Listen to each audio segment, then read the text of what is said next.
you think about Celtic winning the league this year? Do you think it's one of the better teams you've seen? No. No one of the better teams. No, definitely not. No. But you see, what we're doing there, we're buying players and getting rid of players. That's no the Celtic that we and Willie use. I don't think so. Definitely isn't. You players there for quite a few years, yes. In the beginning. Well, get way back there, me and Willie, we've been going to the party for about 70 years. Yeah. That's a long time. Right. And the games we've seen. And the games we've seen, a lot of great games. European Cups, Scottish Cups. There's no many games we haven't seen. We've seen the good and the bad. And the teams we've seen, John McPhail, Charles Tully, all these players. Billy McPhail, Willie Fernie. You know,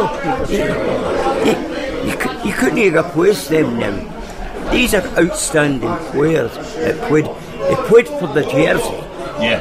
Now we've got players in, they get well paid. You don't know if they're going to kick the ball or not kick the ball. And it's very unfair for the people this season. Well, a lot of the guys just come to Celtic just as a stepping stone. Yes. And at one time it was for a career. Aye, well that was true. You know, they played for Celtic, they played for the jersey. You know what I mean? And in these days, with the Kellys and the Whites, well, what's destroyed Celtic? They destroyed Celtic. So then they were rebuilding Hampden, right? And what did they do? Celtic put so many thousand into rebuilding Hampden. But what did they do? They made it the Rangers. They covered the Rangers in. So what happens? We're left out in the cold and the wet and the rain and everything. They turned around and made the excuse Hampden. The Celtic end was too big to cover. They didn't have enough money, as usual. But they could cover the Rangers. No, because Celtic put that money into the Rangers. But 100,000, I think. Oh, I'm more than that. And they built that old shed, you know. But that was the best thing they ever done. Because see, every time they jumped, the stour and everything went off. And they all came out here as black as ace of spades, you know.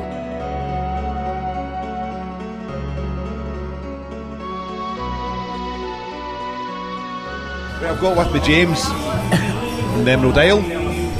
Yeah. So tell us a wee bit about the Emerald Isle. We get really, really busy before the games and especially after the games with Claymore playing. They played in here many years, 12 years at least. It's a great bar. The clientele come from far and wide, so do they. We try and be consistent with the music we play. Yes. You know, and it's what it says on the front shop, basically. It's a tin of beans, isn't it, really, the Emerald Isle, you know. It's a Celtic shop, so it's Celtic songs we play, you know. Bar staff are, I would say, hard working. They need to work hard. You're good bar staff. Brilliant. Brilliant, honestly. Between Andy and Jackie and Jade, myself, we seem to do no two lads, you know. If anything, we can probably get too busy, you know, so it's something that we need to keep an eye on as well, you know, capacity levels and stuff like that, you know. The bar itself is just about to go under a wee bit of reconstruction, so it is, yeah, it's going to be like Monday coming, right? So it's going to change a few things. One of the reasons that we'd want to visit the Emerald Isle is because the prices have got to be the best in the area. In fact, I believe they are. You know, and that does keep repeat customers coming back. You know, the area itself, as you're probably, as most folk will probably be aware, is going under a bit of construction itself because of the Commonwealth Games coming up pretty soon. You won't be losing the atmosphere of the pub, because it's a great atmosphere in here. No. It's one of the best things we've actually got is the atmosphere. Even on occasion, on many occasions actually, when there isn't any home game at all, you know. For some odd reason we just maybe go that extra wee bit, whatever, to please whoever's coming and going, you know. You know, and we can only do our best, to be honest with you as well, you know. So we don't get it right all the time, but more often than not we do. Yeah. You know. Well, James, brilliant talking to you, and you know, you really, I mentioned Gallowgate's #1 Irish pub, but it says it above the pub. It really is a fantastic pub. Yeah. I really appreciate that. Everybody's basically made to feel welcome here, like, you know. Fantastic, James. I'll let you get back to serving and keeping the punters happy. Well done.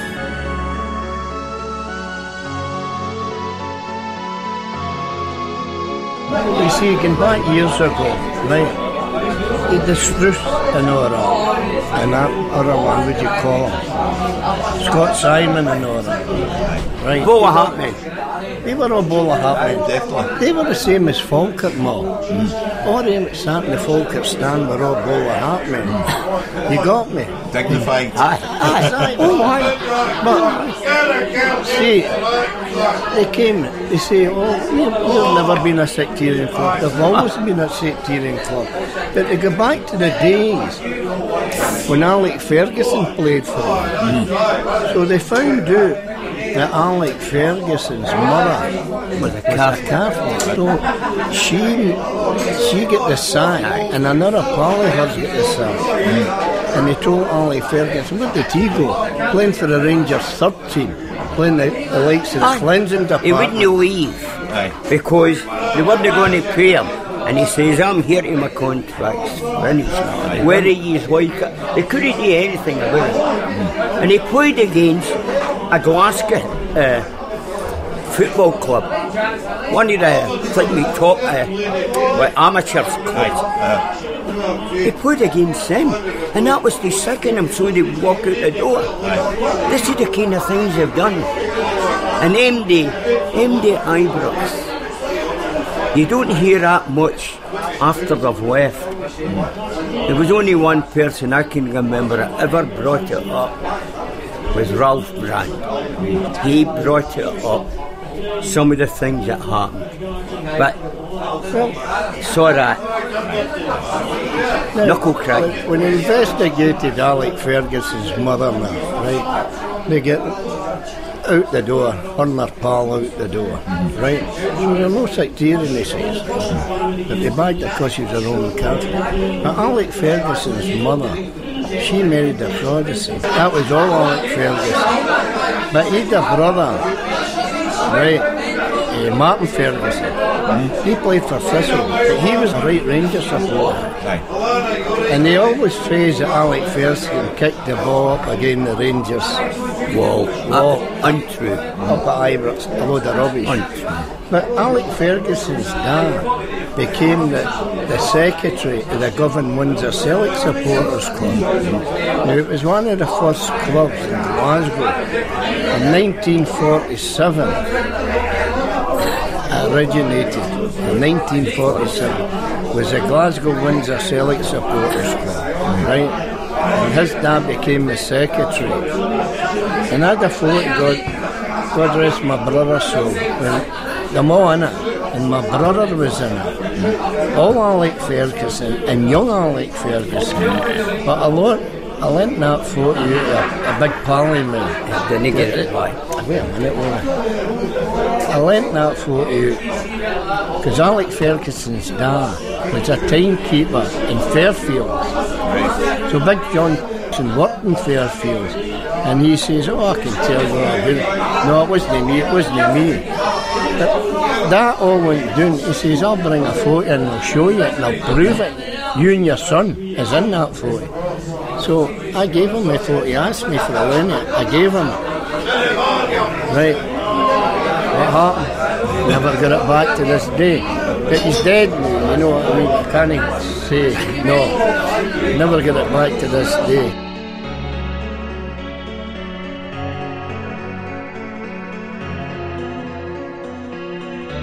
Jim, about the time we went down to Newcastle, Ronnie Simpson's testimonial. Right. I went down there. What a day we had down there. We get beat with Newcastle that day. But see, after it, we thought Celtic had won. Celtic supporters, Newcastle supporters. They all met and they're all having a good time. And a great day it was.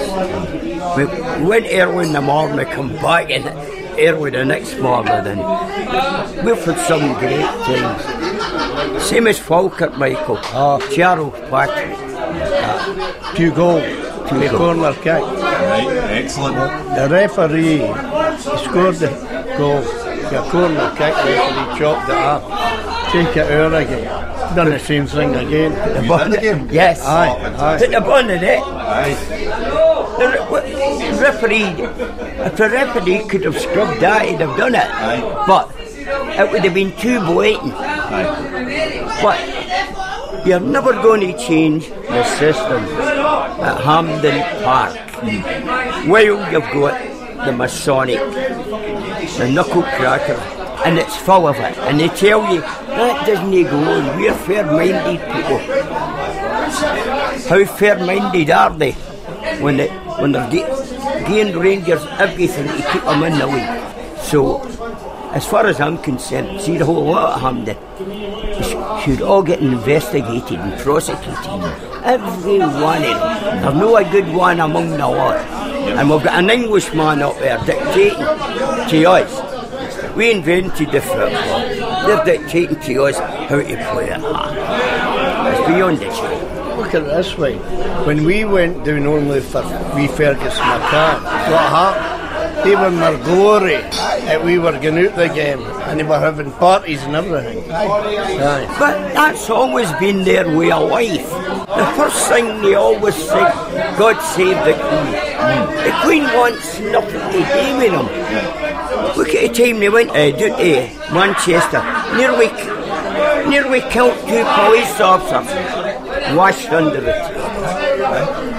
Police force, they're all the same, rostered off the same stick. You're never going to change it. Never change it in our days. Me and Michael's day, never change a thing.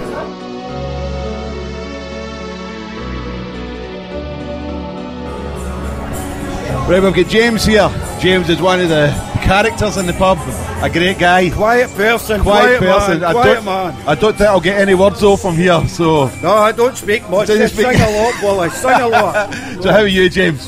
I'm not too bad, Bully. Good, Not good. bad. All the better for seeing you, my man. Brilliant. All the Same better. here. Same here. So what have you been up to? Having a small refreshment now and again, That's you know. But I'm here for a nice day today. Good. I'm drinking in here about 5 years. Aye. 5 years now, yes. It's the best wee pub in the Gallowgate. Aye. Great entertainment. Aye.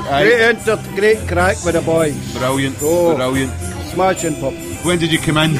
I'm only on the door. on the door? Fine. I was watching the Celtic on Right. the telly, Aye, so I'm late coming in today. Right. Normally I'm half drunk at this time, so I'll last a wee bit longer. Brilliant. I'll let you get back to your pint. Hey, bother. Great talking to you again, James, and it's always a pleasure. Thanks very much, Bully. You're a gentleman and a class act. Cheers, mate. Thanks. Thank you, Bully. And I don't understand this 5 stars they've got in their shirt. Nobody can ever answer that. What's the 5 stars? What does it mean?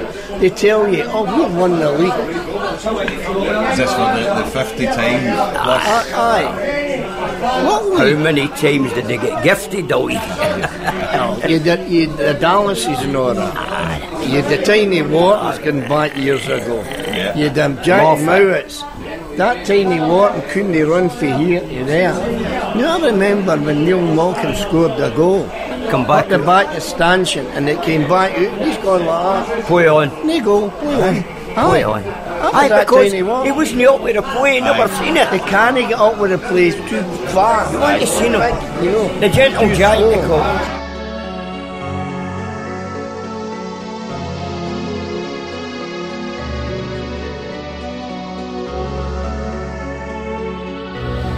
Right, we've got Jackie from behind the bar here. Hi, Jackie, how are you? I'm good, thanks. Good. It's always good to come in and see a nice, happy, smiling face, and you're always assured that in the Emerald Isle. Thank you. So, tell us a wee bit about the place. It amazes me the amount of people who come from all different places to come into the pub week in, week out. You know, one guy's an hour and 20 minutes in the bus Right. to come in. Like other people come for Airdrie, they come for Govan Hill. It just amazes me the amount of what we call our regulars. Yes. But they travel so far to come in. It's getting renovated, Yep. so you better not lose the atmosphere of the place. No, we will not. Good, We that's will not. good. Well, it's brilliant talking to you. I'll let you get back to serving the punters. Thank you very much. Cheers. Bye.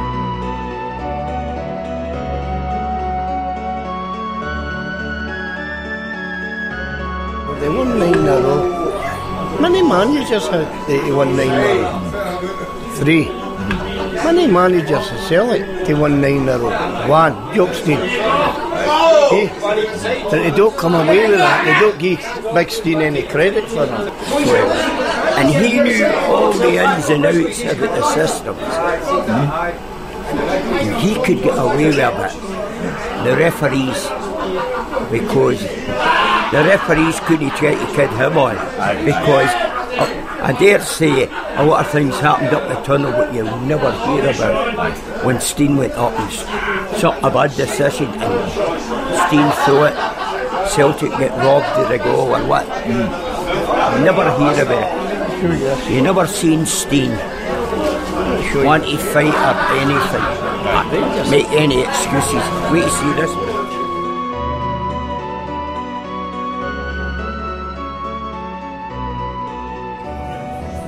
Right, we've got a visitor. We've got a visitor to the pub. Very distinguished man here, the Laird of Auchenshoogle. How are you? I'm fairly middling today. I'm absolutely. As a matter of fact, I'm better than 30 middling. I'm feeling good. That's good. That's good. So, what brings you here? Well, I'd just like to do a wee East End pub tour of a Saturday. Yeah. And meet the punters, have a laugh and a joke. Yeah. Sometimes talk politics. Yeah.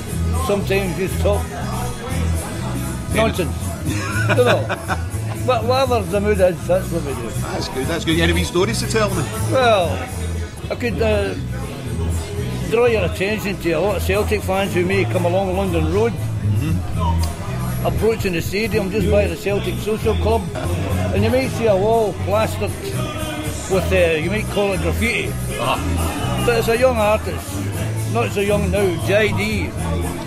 And the story behind this is, if the people can remember Lady Di's mother. Yes. Her house, when she was away one time, was burgled. And the police were misinformed about JD. So he was accused of, without any word, they raided his house one night, tore it apart, wrecked it, dug up his garden, and generally abused him with a small A. Got to be said, right? Yeah. And from that day to this day, he's had no recompense. No lawyers will take his case. Them who did take his case mysteriously abandoned it. Papers went missing. Files went missing. The police said that he had abandoned the case. It's not. The wee man is still fighting, and they're trying to a new track with him. They're actually telling them now that they're taking no more to do under some section of the law. Yeah. They can ignore him. The wee man's still fighting, and I say, come on, JD, don't let them win. Keep fighting. The Laird of Auchenshoogle. A very good friend of the mystery Tim, who we shall possibly meet on another occasion. Right. Thank you very much, and it was a Okay, young pleasure man. speaking to you. God Thank bless you. you. God bless you.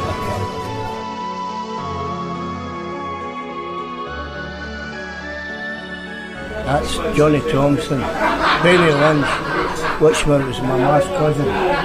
Benny Lynch is gone now, you know.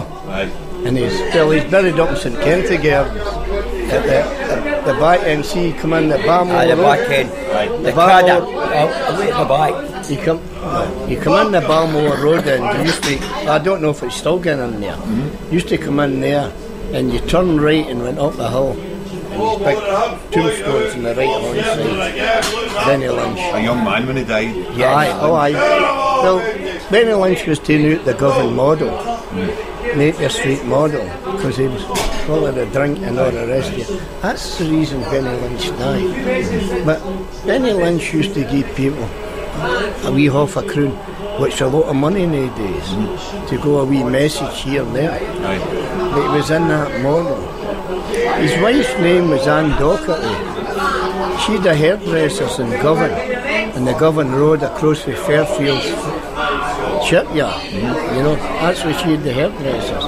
But she went to Canada. Well, I don't know what's ever happened there. But I know the stone get done up. It all get done up, the same as Johnny Thompson's stone in Carden. I've seen him. You've got the Celtic Grave Society now. And his stones are big. His stones are to the ceiling, same as Benny Lynch. The Celtic Football Club reburnished all that stone for him. Had a photo of that and all. We were 3 years. Going at that stone, you know, get the photo to him. Benny Lynch in Carden.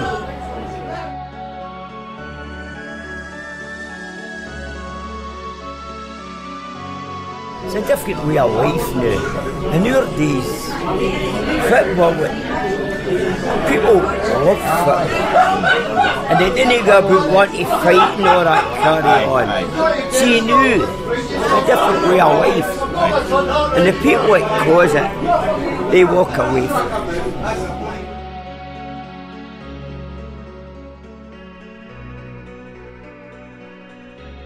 Another hard one. So his dad died one time. They wouldn't bury his dad. So his dad used to walk along the road. He used to call. He used to look down to the pavement. And his dad was lying at the old table. So that's no help. They go and touch the green ladies. What about your father? What about him? When are you burying him? We're not burying him. You're big in the mouse, who's burying him? So they take him away up to the poor grave, up Creighton Cemetery. And that was a time, they used to put it was a big bolt, a big deep hole in the ground. They used to launch him down, right? And a truck would come with so many in it. Pauper's grave. And they called it the Pauper's grave. But the truck came with the lime and that, opened up, shoveled it in, and that was it. Then they built the crematorium.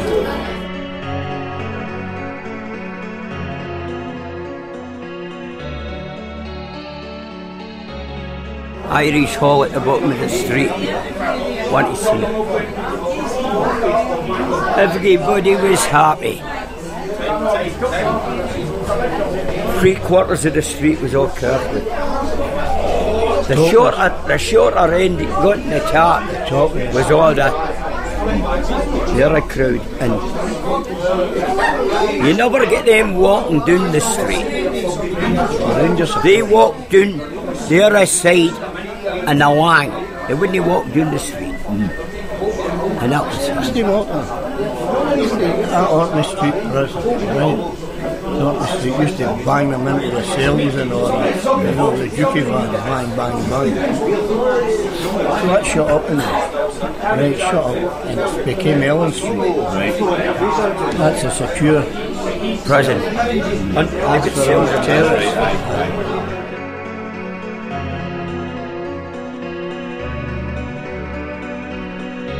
Rudolph Hess. He was in there. Aye, once he gave himself up. Aye. So they put him in there at such time the British government could find a place to retain him securely.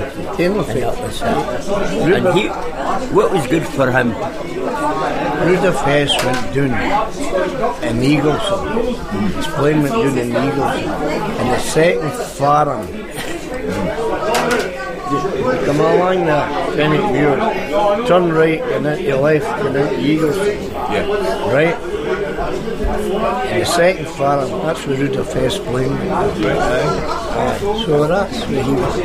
But they take him from there to Orkney Street cells. And they take him out of there and put him somewhere else.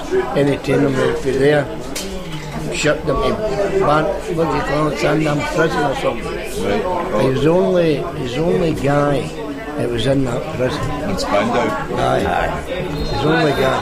And you'd the Americans watching him, the Russians watching him, you'd the British watching him, and somebody else watching him, you know. That guy says he was come to make peace. Hitler had sent him to make peace with Britain. I don't know that. It's a strange one, isn't it? Aye, it's a strange one. See, the problem was he didn't like to set up after a couple of years of the war, and the guy just says, I'm the one that. No, he says that Hitler sent him. And he got a plane. No, Hitler gave him well, he says that Hitler had gave him a plane. Right. Hitler had given him a plane and papers and all that to go and make peace with Britain. He didn't want to fight Britain. What he wanted, Hitler wanted Britain to join the Germans and fight the Russians. Right. And it was the Americans weren't involved in anything because the Americans only came into the war in Pearl Harbor. You see, that's when they all joined together. But the Americans were fighting the Japanese, no the Germans. But Churchill got them involved. Churchill got the Americans involved to fight the Germans because he couldn't take it. He couldn't. Britain had nothing. But he needed this and he needed that, and that's when the Americans sent them out tanks, boats, ships, everything.